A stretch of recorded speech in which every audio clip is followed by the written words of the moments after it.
Halo, selamat pagi guys. Pagi. Pagi. Wah, keren banget nih semua. Kita kenalan dulu aja kali ya. Oh iya, tapi sebelum kenalin narasumber kita yang ada hari ini, saya mau kenalin diri saya dulu. Nama saya Lutfi Gumlar.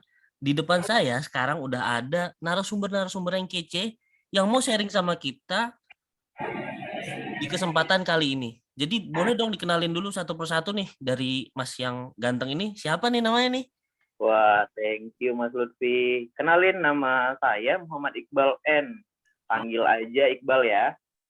Oke, Mas Iqbal. Terus ada Mbak siapa nih? Nama saya Loliwe Simanjuntak, panggil aja Loli. Oke, ada Mbak Loli. Kemudian ada siapa lagi ya? Nama saya Malvira Maulani, panggil aja Vira. Oke, Mbak Vira. Terus yang terakhir ada siapa nih? Nama saya Kartika Ayu Damayanti, bisa panggil Tika aja. Oke, ada. Jadi ada Mbak Tika juga. Ada Mas Iqbal, Mbak Loli, Mbak Vira, dan Mbak Tika. Jadi teman-teman, di podcast kita kali ini, kita mau ngebahas satu tema terkait dengan bangsa kita nih. Wah, menarik ya. Menarik.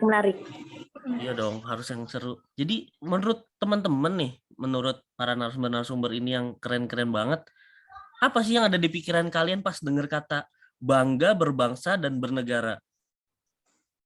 Kalau saya sih waktu dengar kata berbangsa dan bernegara itu langsung ingat negara kita ya, karena negara kita itu kan terdiri dari berbagai suku, ras, dan budaya. Jadi bagi saya kesadaran berbangsa dan bernegara itu tentang bagaimana nih kita saling menghargai dan menghormati satu sama lain tanpa melihat perbedaan itu tadi. Kalau yang lain gimana nih? Menurut Mbak Loli gimana nih Mbak Menurut Loli? saya, kalau menurut saya, bangga berbangsa dan bernegara itu adalah bagaimana kita mengungkapkan rasa kecintaan kita terhadap bangsa dan negara. Contoh sederhananya, menjaga lingkungan sekitar, kemudian tetap mendukung produk-produk dalam negeri, terutama UMKM, agar bisa bersaing dengan produk luar. Kalau teman-teman yang lain gimana? Kalau saya sih bangga menurut saya itu seperti perasaan menghargai, puas, karena ada hal-hal yang sudah dicapai. Jadi bangga berbangsa dan bernegara menurut aku pribadi itu perasaan seorang warga negara di mana dia merasa puas dan menghargai bangsanya. Kalau menurut Mas Iqbal gimana, Mas?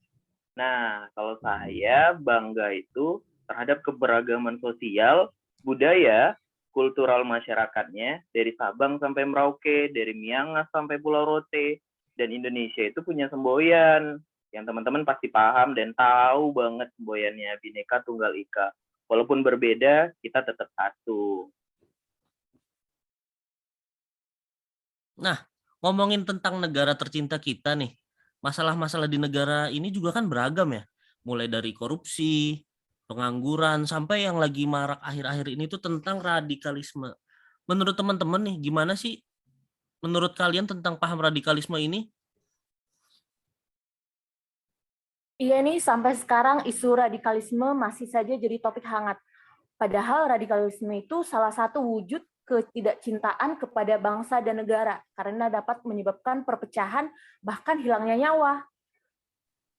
Nggak cuma itu aja, Kak. Paham radikal juga bisa mengacaukan tatanan politik suatu negara loh.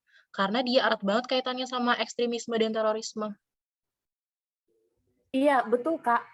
Contohnya seperti kelompok-kelompok yang ingin memisahkan diri dari Negara Kesatuan Republik Indonesia. Iya juga ya. Terus kenapa sih bisa ada radikalisme di Indonesia ini?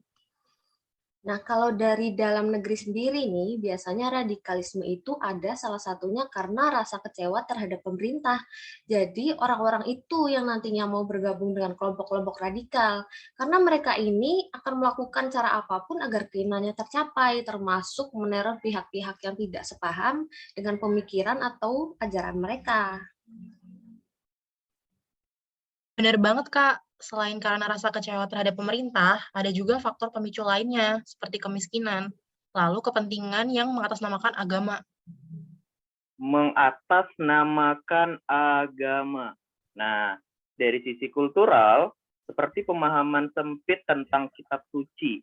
Contoh, Al-Quran yang ditafsirkan secara bebas. Ini yang biasa terjadi dalam tindakan terorisme dan radikalisme.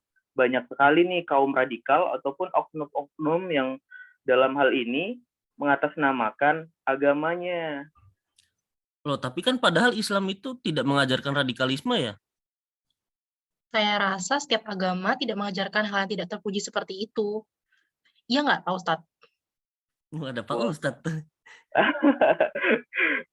Oke, tentu enggak dong. Tidak ada satupun agama ataupun golongan masyarakat yang mengajarkan radikalisme, termasuk Islam.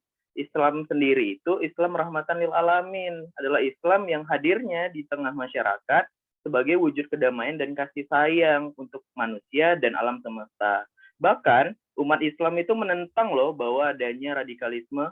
Jadi pengeboman, segala hal teror, radikal, itu bukan ajaran Islam ataupun ajaran agama lain, tetapi ajaran yang keliru dari penganut agama atau golongannya.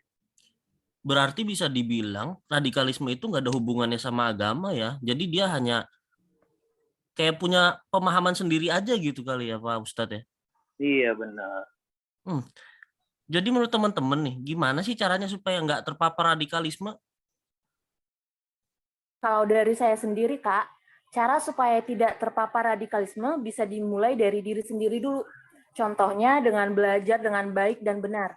Belajarnya bisa apa aja, mau ilmu pengetahuan atau agama, supaya tidak salah mengartikan. Jadi pondasinya dari diri sendiri dulu, supaya tidak mudah terpengaruh dengan paham radikalisme. Kalau yang lain gimana? Yap, benar. Dari diri sendiri dulu nih. Nah, yang nggak kalah penting, kita sebagai warga negara harus punya jiwa waspada. Waspada dalam hal provokasi ataupun hasutan yang mungkin saja datang kepada kita. Saya setuju dengan apa yang disampaikan Mas Iqbal. Memang bentengnya itu dari diri sendiri dulu. Kita harus punya pikiran terbuka dan toleran dengan perubahan-perubahan selama itu positif.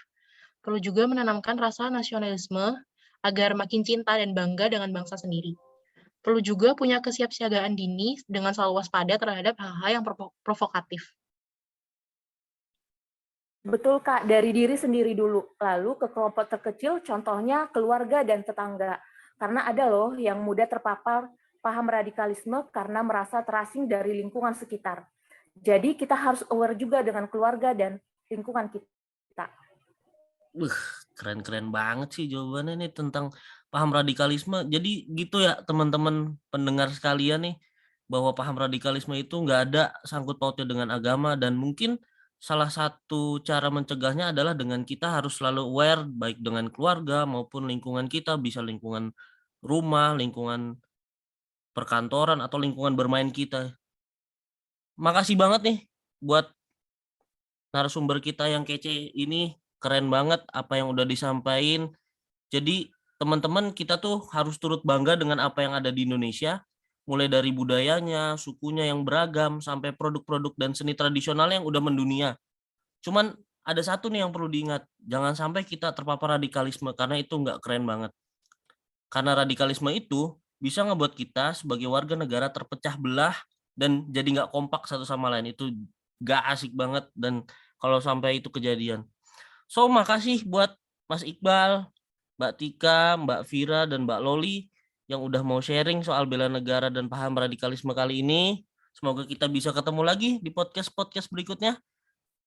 Jadi buat teman-teman tetap jaga kesehatan, jaga kekompakan, dan jaga semangat bela negara.